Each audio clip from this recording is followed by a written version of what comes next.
प्रथम पठन प्रवक्ता मिखांक ग्रंथरु पाठ अध्याय 2 पद संख्या 1 रु 5 पद पर्यंत। पाठर सारांश। से माने क्षेत्र को दाखल करी घर अधिकार करती। वर्तमान पाठ आरंभ।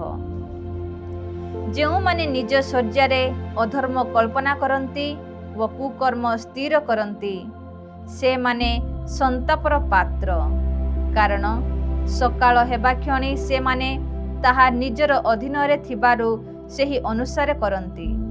से माने क्षेत्र को दाखल करी घर अधिकार करती। से माने पुरुष व ताहार गृह, मनुष्य व ताहार पैतृक अधिकार दाखल करती। एणु प्रभु एहिपरि कहती, देख आम्भे एही गोष्ठी विरोधरे कल्पना करुछु।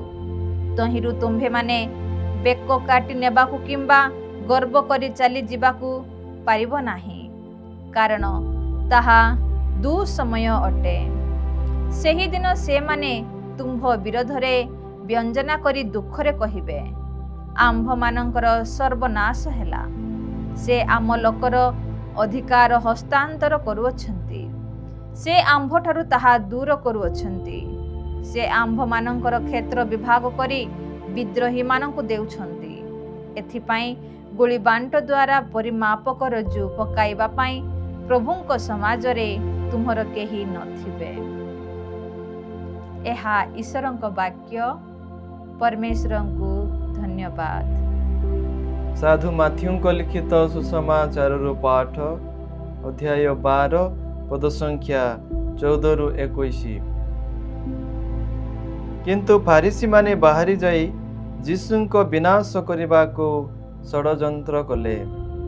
जीशु ताहा जानी पारी सेठारु चली गले, किंतु बहु संख्यक लोक ताहांकु अनुगमन कले एवं से समस्तंकु सुस्थ कले।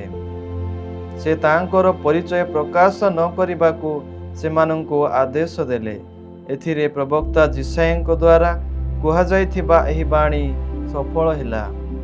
देख मोर दास जहाँको मु मनोनीत करिछि, से मोर प्रियतम, जहाँक ठारे मोर आत्मा सुप्रसन्न।